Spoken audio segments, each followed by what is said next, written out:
तर बातमी दमानिया यांनी धनंजय मुंडेंवर केलेल्या आरोपांची मंत्रिमंडळाच्या परवानगीविना धनंजय मुंडेंनी पैसे वर्ग करण्याचे आदेश दिल्याचा आरोप दमानिया यांनी केला।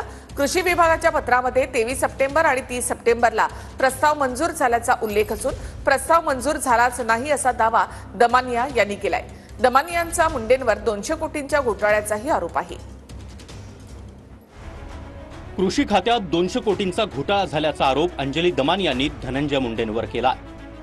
धनंजय मुंडेंनी कृषी साहित्याची खरेदी आणि पुरवठा करण्याचे आदेश दिले, पण त्या आदेशाच्या पत्रावर तारीखच नव्हती असा आरोप दमानिया यांनी केला। तर दमानिया ज्याला पत्र म्हणतात ते पत्र नसून टिपण आहे असं स्पष्टीकरण धनंजय मुंडे यांनी दिलं। टिपणावर तारीख टाकण्याचा प्रघात नाही असं देखील मुंडेंचं म्हणणं आहे। मंत्रिमंडळाची मान्यता नसताना धनंजय मुंडेंनी 200 कोटींची रक्कम अदा करण्याचे आदेश दिले असा आरोप दमानिया यांनी केला। त्यावर धनंजय मुंडे यांनी मंत्रिमंडळाच्या मान्यतेनुसारच खरेदी आणि पुरवठ्यासाठी पत्र दिलं असं स्पष्टीकरण दिलंय। मंत्रिमंडळाची मंजुरी होती हे धनंजय मुंडेंनी खोटं सांगितलं असा आरोप दमानिया यांनी केलाय। तर अंजली दमानियांना याविरोधात तक्रार नोंदवण्याची मुभा असल्याचं धनंजय मुंडे यांनी म्हटलंय। नाही, एकतर धनंजय मुंडे यांचं जे पत्र होतं त्याला तारीखच नाहीये आणि त्याच्यात असंच सांगण्यात आलंय की बाबा आपल्याला 23 तारखेला आणि 30 तारखेला मंत्रिमंडळाच्या याच्यातनं साफ डायरेक्शन झाले आहेत आणि मंजुरी मिळाली आहे आणि या मंजुरीच्या आधारे आता आपल्याला GR काढून थेट ते पैसे देण्याचे निर्देश सुद्धा त्या पत्रात लिहिलेले आहेत।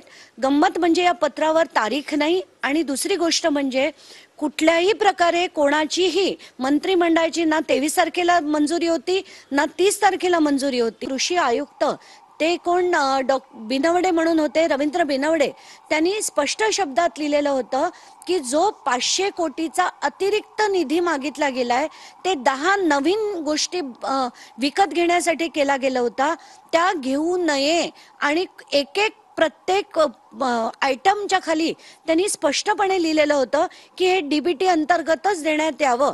म्हणजे इतक्यांदा लिहून सुद्धा आणि ते पण कोणी छोटे व्यक्ती नव्हते, कृषी आयुक्त लिहितात तरी सुद्धा या गोष्टी परत परत जर मंत्री करत असेल, पहिल्यांदा 342 कोटीत विशेष बाब म्हणून केलं, त्याच्यानंतर आताच्या वेळेस सुद्धा मंत्रिमंडळाची मंजुरी असं खोटं सांगितलं, तर हा माणूस मंत्री पदाच्या योग्यतेचा नाही, पात्रतेचा नाही, त्याच्यावर तात्काळ कारवाई झाली। ठराव मंत्रिमंडळामध्ये मंजूर झालाच नाही, तो झाल्याचं भासवून त्याची प्रक्रिया पुढे करण्यात आली, ज्या निविदा वगैरे काढल्या त्या काढण्यात आल्या आणि ही सगळ्यात गंभीर बाब आहे की मंत्रिमंडळामध्ये जे घडलंच नाही ते घडलं असं भासवणं। विशेष म्हणजे एवढे आरोप झाल्यानंतर त्याच्यावर असे खुलासे देण्यापेक्षा संबंधित पक्षाने, यापूर्वी मनोहर जोशी प्रकरण असेल त्यांच्यावर आरोप झाल्यानंतर त्यांनी लगेच राजीनामा दिलं होतं। धनंजय मुंडे यांचा राजीनामा आमच्या दृष्टीने महत्त्वाचा नाही, तर हे असे जे प्रकार करतायत त्यांना अशा प्रकारची जरब बसावी, अशा प्रकारच्या गोष्टी याच्यातनं घडणं अपेक्षित आहे।